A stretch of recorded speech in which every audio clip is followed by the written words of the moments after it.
পঁচিশে এপ্রিল সকাল বাগডোগরা বিমানবন্দর। সফর শুরু এখান থেকেই। বিমানবন্দরে স্বাগত জানালেন রাজ্য সভাপতি শ্রী দিলীপ ঘোষ, রাষ্ট্রীয় সাধারণ সম্পাদক ও রাজ্যের পর্যবেক্ষক শ্রী কৈলাস বিজয়বর্গী, অখিল ভারতীয় যুগ্ম সাধারণ সম্পাদক সংগঠন শ্রী শিবপ্রকাশজি, দুই রাষ্ট্রীয় সম্পাদক শ্রী রাহুল সিনহা ও শ্রী সুরেশ পূজারী। পশ্চিমবঙ্গ জয়ের লক্ষ্যকে সামনে রেখেই তাঁর এই রাজ্য সফর। পণ্ডিত দীনদয়াল উপাধ্যায় বিস্তারক যোজনা। উত্তরবঙ্গ থেকেই এই 3 দিনের রাজ্য সফর শুরু।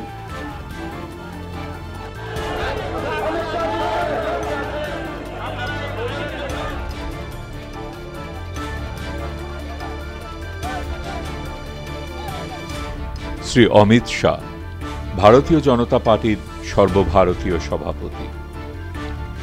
পশ্চাতে ফেলিয়া যাও কীর্তিরে তোমার বারংবার। পৃথিবীর বৃহত্তম রাজনৈতিক দলের এই সর্বোচ্চ পদাধিকারী দলের ধারাবাহিক সাফল্যের পরেও অবিচল, লক্ষ্যে স্থির।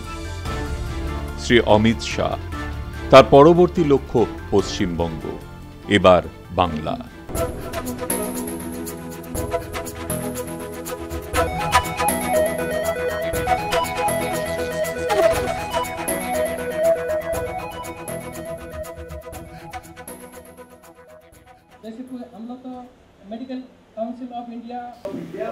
এদিনের প্রথম রাজনৈতিক কর্মসূচি মাটিগাড়া নকশালবাড়ি বিধানসভার 93 নম্বর বুথের কার্যকর্তাদের সঙ্গে বুথ কমিটি বৈঠক। সেখানেই মঞ্চ থেকে বার্তা দিলেন রাজ্যবাসীকেও। भारत माता की। अरे ऐसे नहीं, यहाँ से कलकत्ता तक आवाज जानी चाहिए, जरा जोर से बोलिए, भारत माता की, भारत माता की। बहुत समय के बाद आज एक ऐसा दिन है कि मेरे साथ मंच पर इस बूथ के अध्यक्ष भी है, इस तालुका के अध्यक्ष भी है, इस जिले के अध्यक्ष भी है, प्रदेश के अध्यक्ष भी है और मैं राष्ट्रीय अध्यक्ष के नाते भी आया हूं। आज मैं हृदय से आपको बता नहीं सकता कि कितना आनंद मुझे होता है जब नक्सलबाड़ी के गांव में कमल खिला हुआ देखते हैं तो हृदय गदगद। यही नक्सलबाड़ी है जहां से हिंसा की शुरुआत हुई थी और वो हिंसा में आज पूरा देश झुलस रहा। वो ही नक्सलबाड़ी में मोदी जी का सबका साथ सबका विकास का मंत्र आज यहाँ पर गूंजता हुआ है। और मुझे भरोसा है मित्रों कि हिंसा पर विकास की विजय जरूर होने वाली है, निश्चित होने वाली है।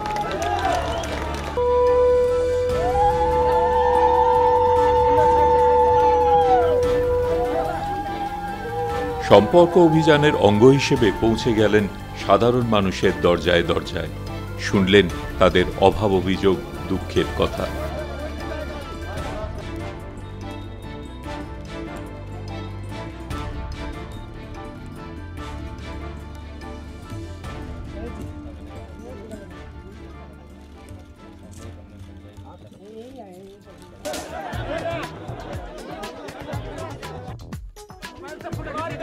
নকশালবাড়ির দক্ষিণ কটিয়াজোতে এক আদিবাসী পরিবারের টিনের ঘরে মাটিতে বসে মধ্যাহ্নভোজ সারলেন রাজ্য সভাপতি দিলীপ ঘোষকে সঙ্গে নিয়ে।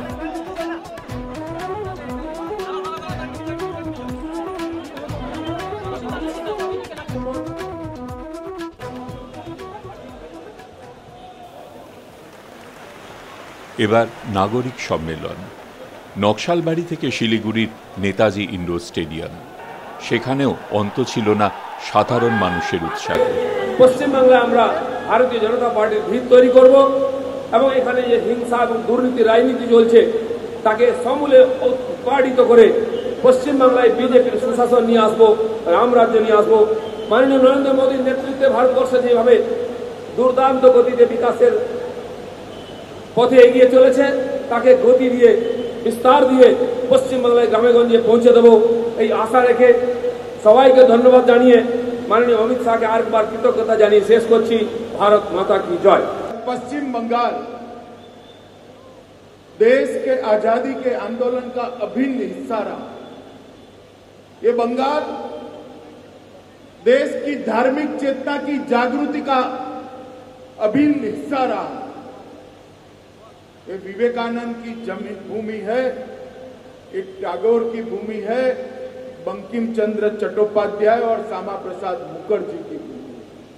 यहां पर प्रणवानंद ने कभी भारत सेवाश्रम संघ की स्थापना की, कभी रामकृष्ण परमहंस ने विवेकानंद जी को आगे बढ़ाया।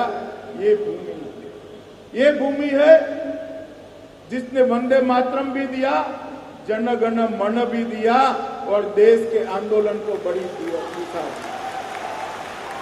ये बंगाल क्रांतिकारियों की, कवियों की, संतों की भूमि, वीरों की भूमि।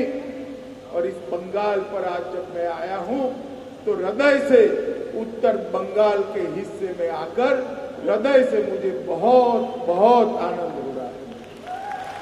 प्रधानमंत्री बनाना, सांसद, विधायक बनाना, ये मकसद से, ये उद्देश्य से देश की राजनीति में नहीं है। हमारा उद्देश्य है एक मजबूत पार्टी का निर्माण करना, उसको भारत व्यापी बनाना और उसके पुरुषार्थ से भारत माता को विश्व गुरु के स्थान पर लाना। मुझे आनंद है कि भारतीय जनसंघ के पहले स्थापक अध्यक्ष बंगाल के श्यामा प्रसाद मुखर्जी थे और इतने साल के बाद मैं बंगाल में जो सुगबुगाहट देख रहा हूं, मुझे श्रद्धा है कि अगले चुनाव में यहां पर भारतीय जनता पार्टी की सरकार बनने वाली है। এবার কলকাতা 26 এপ্রিল সকাল শিয়ালদহ স্টেশন শঙ্খ ও উলুধ্বনি সহযোগে স্বাগত জানালো কলকাতা।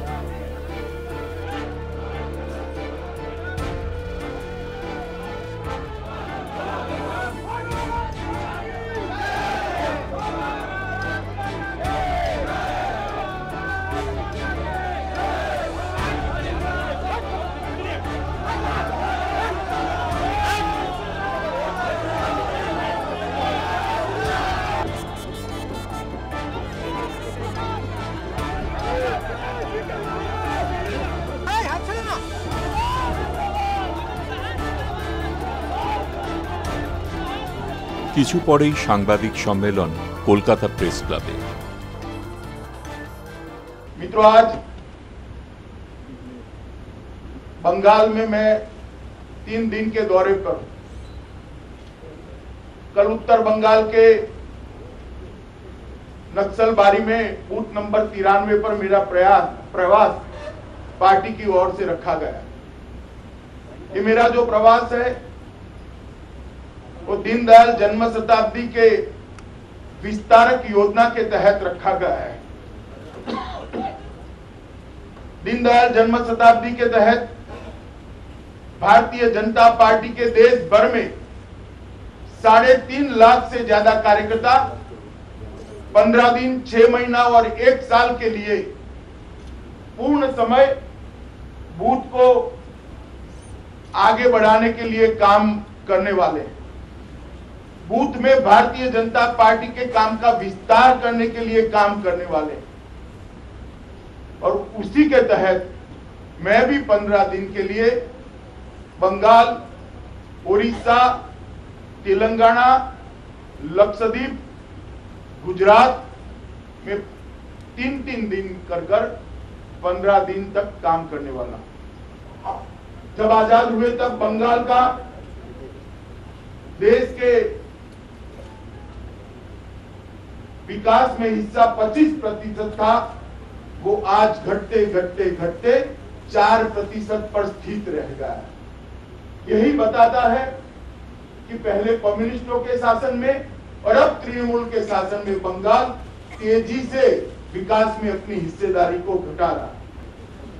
मित्रों, नकारात्मक राजनीति नहीं चलेगी, बहानेबाजी की राजनीति नहीं चलेगी, सकारात्मक तरीके से विकास के रास्ते पर सबको साथ लेके चलने वाली राजनीति चलेगी। कम्युनिस्टों ने जब शासन छोड़ा तब 1,92,000 करोड़ का ऋण बंगाल की जनता पर था और आज की अगर बात करें तो 3,50,000 करोड़ का ऋण बंगाल की जनता पर हो गया। तो ऋण में बहुत बड़ी बढ़ोतरी हुई है। भ्रष्टाचार कहीं अटकने का नाम नहीं देता है। सादगी के नाम पर भ्रष्टाचार का बढ़ावा हुआ है। चाहे शारदा हो चाहे नारदा हो, नैतिकता के आधार पर तृणमूल कांग्रेस जवाब देने की स्थिति में नहीं है। बंगाल की जनता उनसे जवाब मांग रही। नोटबंदी का विरोध कर बंगाल की मुख्यमंत्री जी ने पूरे देश में अपनी जगहसाई करी है। जाली नोट के कारोबार को रोकने में बंगाल सरकार पूर्णतया विफल रही है। बांग्लादेशी घुसपैठ को रोकने के लिए बंगाल सरकार विफल रही है। एक जमाना था जब बंगाल उद्योग से लैस था, कल कारखानों से लैस था। आज बंगाल सब प्रकार के कारखाने बंद हो रहे हैं, सिर्फ बम बनाने के कारखाने बंगाल में चालू हो। रविंद्र संगीत जिस बंगाल में गूंजता था, वही बंगाल में अब बम के धमाके सुनाई पड़ते हैं। मित्रों, मैं मानता हूं कि बंगाल की जनता इसके कारण बहुत व्यथित है, आक्रोशित। मई में जुरामपुरा में हत्याकांड हुआ, जनवरी 16 में जनसंहार हुआ, अक्टूबर 16 में मदनीपुर में जिस प्रकार की हिंसा हुई उससे पूरा देश चिंतित है, बंगाल की जनता भी चिंतित है। भारत बांग्लादेश सीमा समझौता कर बांग्लादेशी घुसपैठ रोकने के लिए एक अच्छा जरिया भारत सरकार ने बनाया है। रेलों के मामले में भी स्वामी विवेकानंद ट्रेन का शुभारंभ किया गया है। मित्रों, ये बहुत सारे काम भारतीय जनता पार्टी की सरकार ने करे हैं, मगर इसको नीचे तक ले जाने में बंगाल सरकार विफल रही है।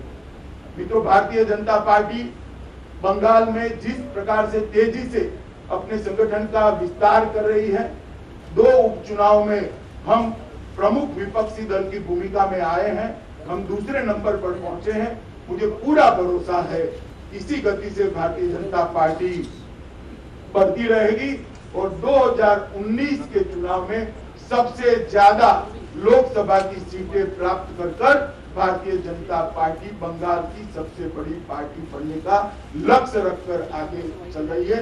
हमारे लाखों कार्यकर्ता बूथ के विस्तार के नाते हर गांव में, हर घर में जाकर भारतीय जनता पार्टी के विस्तार का काम कर रहे हैं। उत्तर प्रदेश, उत्तराखंड, गोवा और मणिपुर के चुनाव के बाद ये बार बांग्ला और करबद्ध निवेदन करना भी चाहते हैं कि भारतीय जनता पार्टी के साथ आइए और सोनार बांग्ला के पुनर्निर्माण के लिए आप भारतीय जनता पार्टी का साथ। कोई जातिवाद की बात भारतीय जनता पार्टी ने नहीं करी है। देखिए, ममता जी क्या कह रही है वो छोड़ दीजिए, मेरा कहना है बंगाल की जनता क्या कह रही है वो ममता जी सुन ले तो उनको थोड़ा फायदा होगा। और नेता सारे टेलीविजन पर दिखाई पड़ते हैं, क्या षड्यंत्र है? आप पैसा लेते हुए दिखाई पड़ते हो, जवाब क्या है? ये कोई कोरा आरोप नहीं है, आपके पास जवाब है इसका? आपने देखा है क्या वो टेप? अंदर तृणमूल के नेता दिखाई पड़ते हैं नहीं दिखाई पड़ते? आप उनको क्यों नहीं पूछते? आपको उनको पूछना चाहिए कि भाई आपके नेता कैमरे के सामने घूस ले रहे हैं, क्या जवाब कर रही है? ये कोई आरोप नहीं है, जुबानी आरोप नहीं है, एविडेंशियल आरोप है। इसके एविडेंस है, दिखाई पड़ता है, पूरी दुनिया ने देखा है। जर्नलिस्टों ने उनको पूछना चाहिए, आप मुझे पूछ रहे हो भैया? मैं स्पष्ट रूप से मानता हूं कि बंगाल के अंदर शासन का सांप्रदायिकरण किया गया है, इसी के कारण घटनाएं बनी। अगर एफिशमेंट नहीं होता है तो ऐसी घटनाएं नहीं होती। हमारे कार्यकर्ता बूथ बूथ जाकर, गांव गांव जाकर भारतीय जनता पार्टी के संगठनात्मक काम को और ताकत दे रहे। मैं भी कल गया था, हम लोगों ने 150 घरों में संपर्क किया मेरे साथ, मैं भी 7 घरों में गया, हमारे कार्यकर्ता भी गए, और यह अभियान पूरे बंगाल में चल रहा है भारतीय जनता पार्टी की ताकत को बढ़ाने का। मगर जिस प्रकार से बंगाल में तृणमूल कांग्रेस चल रही है, भारतीय जनता पार्टी की ताकत भारतीय जनता पार्टी के कार्यकर्ताओं से ज्यादा तृणमूल कांग्रेस बढ़ा रही है। ये जो मैंने कहा है ये सारा आप आरटीआई लगाकर कर दीजिए। भारत सरकार की साइट पर है, बंगाल सरकार में आरटीआई लगाए, यही आंकड़े आएंगे। 1 रुपया नीचे आए तो मुझे दिल्ली आकर पूछ लीजिएगा। और ममता जी में हिम्मत है तो सारे आंकड़े प्रसिद्ध करना चाहिए ममता जी। मैंने आज सार्वजनिक प्रेस कॉन्फ्रेंस में कराया, गोल बोल नहीं किया। आना पैसा रुपया के साथ अमाउंट बोला हूं। 1 मिनट, मैं आना पैसा रुपया के साथ अमाउंट बोला हूं। भारत सरकार ने जो पैसा भेजा है, अगर ममता जी में हिम्मत है तो इसको डिनाई करे और कहे कि ना इतना नहीं, इतना रुपया है। गोल मोल बात करने से कुछ नहीं होता सार्वजनिक जीवन। सबसे पहले कोई हमारे संपर्क में नहीं, और दूसरा ममता जी को बीजेपी का फोबिया हो चुका है, उनको हर चीज में बीजेपी दिखाई पड़ती है। हम वोटर्स को माइनॉरिटी मेजोरिटी में बांटते नहीं, हम हिंदुस्तान के हर वोटर को डेवलपमेंट के नाम पर जोड़ने का काम करते हैं। मेरे एक भी कार्यकर्ता के खिलाफ करप्शन का केस नहीं है। कोई निर्लज्जता से टीवी के सामने घूस लेते हुए नहीं पकड़ा गया। आप जरा दूसरी वर्ग को तो पूछो। हमारी स्ट्रेटेजी पश्चिम बंगाल के विकास के लिए, यहाँ की गरीबी दूर करने के लिए है, यहाँ की बेरोजगारी दूर करने के लिए है, और यहाँ सांप्रदायिक तनाव कम करने के लिए। देखिए, गिरफ्तार करना नहीं चाहिए, करना चाहिए। और सुप्रीम कोर्ट ने सीबीआई को जांच दिया है, सीबीआई जांच कर उस पर निर्णय करे। मैं सीबीआई को ऑर्डर नहीं कर सकता भैया, आप लोग कर सकते हो। मेरी तो मर्यादा है ना। अमित जी व्यक्तिगत नहीं होता है, इसमें सब सार्वजनिक होता है। পরের গন্তব্য ভবানীপুর, রাজ্যের মুখ্যমন্ত্রীর খাসতালু।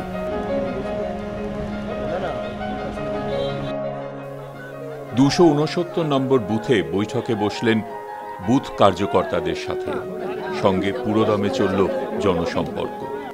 ভবানীপুরের মানুষের স্বতঃস্ফূর্ততা ফের প্রমাণ করল দলের ক্রমবর্ধমান জনপ্রিয়তা।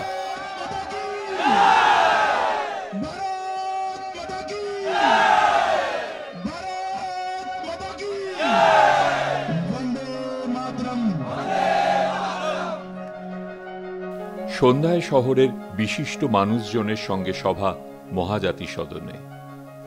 আমি রাজ্যের মুখ্যমন্ত্রীকে স্মরণ করাই, দাদা কেজরিওয়ালের পালা শেষ হয়েছে, এবার দিদির পালা। সেই কারণে দিদি চিৎকার করছে অমিত শাহজির প্রেস কনফারেন্সের বিরুদ্ধে কোন তথ্য হাজির করবার ক্ষমতা মমতা ব্যানার্জির নেই। যে কথায় কথায় রাজনৈতিক ময়দানের লড়াইকে মারবো, ধরবো, কামড়াবোতে নিয়ে যায়। রাঁচিতে সিট বুক করতে হবে কিনা আমার জানা নেই। यहाँ उपस्थित सभी इस शहर के सृष्टि जन को दोनों हाथ जोड़ के प्रणाम करता हूँ, मातृशक्ति को भी प्रणाम करता हूँ। भारतीय जनता पार्टी के लिए एक खुशी का दिन और है कि दिल्ली में फिर से तीसरी बार नगर निगम में भारतीय जनता पार्टी आई है। कल रात को ही अध्यक्ष जी ने फ़ोन करके वहाँ दिल्ली के प्रदेश अध्यक्ष से कहा था कि यह जीत सुकमा के शहीदों को समर्पित करना, हमें जश्न नहीं मनाना है। संस्थापक डॉक्टर श्यामा प्रसाद मुखर्जी और उनके सहयोगी पंडित दीनदयाल उपाध्याय, तो दीनदयाल जी का ये जन्म शताब्दी वर्ष है और पूरे देश में भारतीय जनता पार्टी गरीब कल्याण वर्ष के रूप में इसको मना रही है। माननीय राष्ट्रीय अध्यक्ष जी, उसी योजना के अंतर्गत हम 4 लाख पूर्णकालिक 15 दिन के लिए बूथ बूथ पर भेज रहे हैं। उसी के कारण से अध्यक्ष जी यहाँ पर आ रहे हैं। अमित जी स्वागतम। সর্বভারতীয় সভাপতি অমিত জি স্বাগতম। অমিত শাহ স্বাগতম। অমিত ভাই স্বাগতম। অমিত ভাই স্বাগতম। বন্দে মাতরম। ভারত মাতা কি, ভারত মাতা কি। পুষ্পস্তবক দিয়ে সম্মানিত করছেন ভারতীয় জনতা পার্টির রাজ্য সভাপতি সর্বভারতীয় সভাপতিকে। বন্দে মাতরম। ভারত মাতা কি। বিশ্বের সবচেয়ে বড় রাজনৈতিক পার্টির সর্বোচ্চ পদাধিকারী বিজেপির সর্বভারতীয় সভাপতি মাননীয় অমিত শাহজি, খুবই পরিতাপের বিষয় আমাদের কাছে যতজন ভিতরে এসেছেন মাননীয় অমিতজির ভাষণ শোনার জন্য, প্রায় ততজনকে আমরা ভেতরে জায়গা দিতে পারিনি। সরকারি অসহযোগিতায় কোনো বড় প্রেক্ষাগৃহ আমরা পাইনি। জায়গা ছোট, কিন্তু আমাদের মন বড়। আগামী 2019 যে বছর আমরা চাইছি 2/3 মেজরিটি নিয়ে বিজেপি ক্ষমতায় আসুক, যদি 2/3 তাকে সমর্থন দিতে হয়, তাহলে 19-এর বিজয় রথ কলকাতা হয়ে দিল্লি পৌঁছবে। এটা আমাদের সামনে তিনি টার্গেট রেখেছেন। আমরা পশ্চিমবাংলায় 42টি সিটের মধ্যে মাত্র 2টি জিততে পেরেছি, আরও 40টা জেতার সম্ভাবনা আছে। তাই কলকাতা তথা পশ্চিমবাংলাকে বিশেষ গুরুত্ব দেওয়া হয়েছে। এছাড়াও মাননীয় প্রধানমন্ত্রী বলেছিলেন প্রধানমন্ত্রী হওয়ার পরে যে উত্তর ভারতের, দক্ষিণ ভারতের, পশ্চিম ভারতের বিকাশ হয়েছে, কিন্তু পূর্ব ভারতের বিকাশ হয়নি, উন্নয়ন হয়নি। যতক্ষণ না পূর্ব ভারতের উন্নয়ন হচ্ছে ততক্ষণ সারা ভারতবর্ষের উন্নয়ন অসম্পূর্ণ থাকবে। এটা মাননীয় মোদীজির মনের কথা। তাই মাননীয় সভাপতির ইচ্ছা, মাননীয় প্রধানমন্ত্রীর ইচ্ছাকে যদি ফলপ্রতি করতে হয়, তাদের সম্মান দিতে হয়, তাহলে পশ্চিমবাংলার কার্যকর্তাদের, পশ্চিমবাংলার নাগরিকদের আমাদের যথেষ্ট পরিশ্রম করতে হবে, এগিয়ে এসে কাজ করতে হবে। সংগঠনকে বিস্তার করার চেষ্টা করা হয়েছে। মাননীয় অমিত শাহ আহ্বান করেছেন যে আমরা সবাই মিলে বাড়ি ছেড়ে বেরিয়ে বিস্তারক বেরোই, কমসে কম 15 দিন। তো সারা দেশে 3.5-4 লক্ষ মানুষ 15 দিনের জন্য বিস্তারক বেরোবেন। এছাড়াও 6 মাস এবং 1 বছরের জন্য বিস্তারক বেরোবার জন্য শুরু হয়ে গেছে বাড়ি ঘরছে। তারা দায়িত্ব নিয়ে পার্টিকে বাড়ি নিয়ে চলেছেন। মাননীয় সভাপতি আমাদের, তিনি সামনের থেকে আমাদের নেতৃত্ব দিচ্ছেন। তাই এই বিস্তারক যোজনা, তিনি নিজে বিস্তারক বেরিয়ে আগামী 15 দিন তিনি বাড়ি ফিরবেন না, 5টি রাজ্যে 3 দিন করে যাবেন।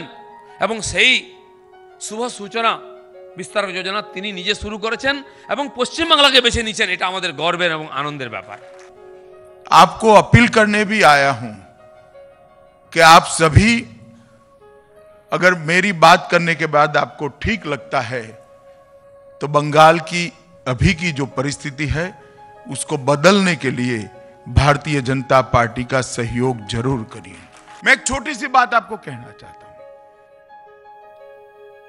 आप बताइए, मेरे बाद भारतीय जनता पार्टी का अध्यक्ष कौन होगा? कोई बता सकता है क्या? बता सकते हैं भाई? जरा भी नहीं बता पाएंगे आप। और मुझे बताइए, सोनिया जी के बाद कांग्रेस का अध्यक्ष कौन होगा?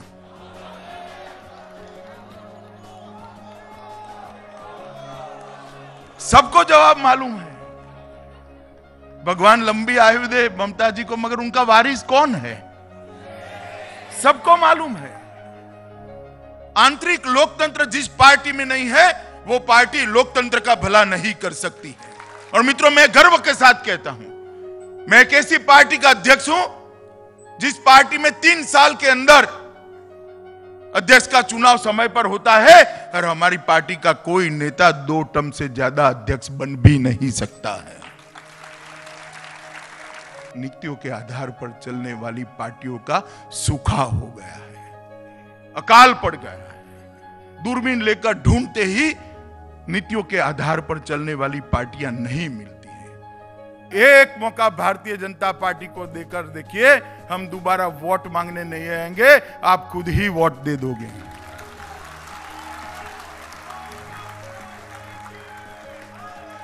और मित्रों, विकास एक बात है, बंगाल की संस्कृति और संस्कार पर भी आघात हो रहा है। मुझे तो बड़ा आश्चर्य हो रहा है कि सरस्वती पूजा के लिए भी पुलिस की मदद की जरूरत पड़ती है। दुर्गा पूजा के विसर्जन के लिए बंगाल के निवासियों को हाईकोर्ट के द्वार खटखटाने पड़ते हैं। किस प्रकार से हम चलाना चाहते हैं सरकार को, और हम दबने वालों में से नहीं है भारतीय जनता पार्टी के कार्यकर्ता मित्रों। भारतीय जनता पार्टी के प्रदेश अध्यक्ष महोदय ने तय किया है, अब से हमारी राज्य की कार्यकारिणी के बाद भारतीय जनता पार्टी का हर कार्यक्रम सरस्वती पूजा के साथ ही शुरू होगा। बंगाल अगर संस्कार गवा देता है तो देश में कहां बच जाएगा। ये तो संस्कार भूमि है, वंदे मातरम और जन गण मन की भूमि है, रामकृष्ण परमहंस और विवेकानंद की भूमि है, बंकिम चंद्र चट्टोपाध्याय और टैगोर की भूमि है, ये श्यामा प्रसाद मुखर्जी की भूमि है। बंगाल अगर संस्कार छोड़ देगा तो कहां जाएंगे। मित्रों, बंगाल ने देश को संस्कार देना है, बंगाल का दायित्व है देश को संस्कार देना। तो मेरा आप सबसे करबद्ध निवेदन है कि मोदी जी के नेतृत्व में भारतीय जनता पार्टी बहुत अच्छे तरीके से देश में एक विकास का मॉडल लेकर निकली है, एक देश के सांस्कृतिक राष्ट्रवाद का मॉडल लेकर निकली है। आप सभी लोग भारतीय जनता पार्टी को एक मौका दीजिए, भारतीय जनता पार्टी का समर्थन दीजिए। इतने ही करबद्ध निवेदन कर मेरी बात को समाप्त करता हूं। भारत माता की जय। 27 এপ্রিল শ্রদ্ধা নিবেদনের জন্য পৌঁছে গেলেন ভারতীয় জনসংঘের প্রতিষ্ঠাতা ভারত কেশরী ডক্টর শ্যামা প্রসাদ মুখার্জির বাসভবনে।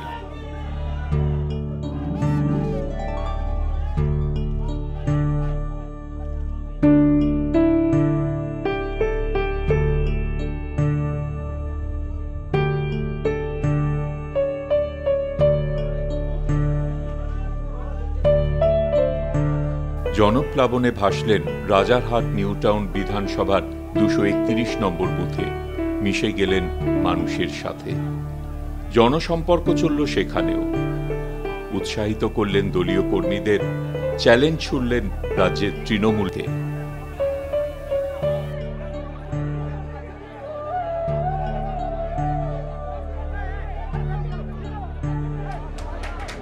मैं आपको भरोसा दिलाता हूं मित्रों, एक बार यहाँ भारतीय जनता पार्टी की सरकार बन जाए, हमारा बंगाल भी गुजरात, महाराष्ट्र, हरियाणा की तरह एक खुशहाल प्रदेश। बंगाल की संस्कृति, बंगाल का संस्कार, इसकी रक्षा करने का भारतीय जनता पार्टी ने निश्चय किया। हम एक ऐसी सरकार चाहते हैं कि जिसके शासन में सरस्वती पूजा पर कोई किसी को चिंता करने की कोई जरूरत न पड़ेगी। हम ऐसी सरकार चाहते हैं जिसके शासन में दुर्गा पूजा के वक्त विसर्जन के लिए हाईकोर्ट में जाना न पड़े। हम ऐसी सरकार चाहते हैं जो इस बच्चों को सुनहरा भविष्य दे। हम ऐसी सरकार चाहते हैं जो बेरोजगार युवाओं को रोजगारी दे सके। हम ऐसी सरकार चाहते हैं जो बांग्लादेशी घुसपैठियों को रोककर सीमा पर ही रोक दे। बहुत हो गया। हम ऐसी सरकार चाहते हैं हर गांव में, हर शहर में खुशहाली लेकर।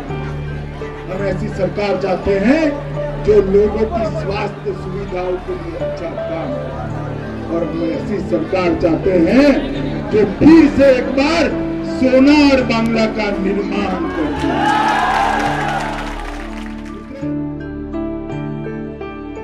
আমি সবার তরফ থেকে তাকে এই নিবেদন করছি যে আপনি বাংলার উপর ভরসা রাখুন। বাংলা যেমন অতীতে ভারতকে নেতৃত্ব দিয়েছে, ভবিষ্যতেও নেতৃত্ব দেবে। মাঝখানে যে কালখণ্ড আমরা পিছিয়েছিলাম সেটা একটা দুঃস্বপ্ন মাত্র। সেই দুঃস্বপ্ন ভেঙে যাচ্ছে।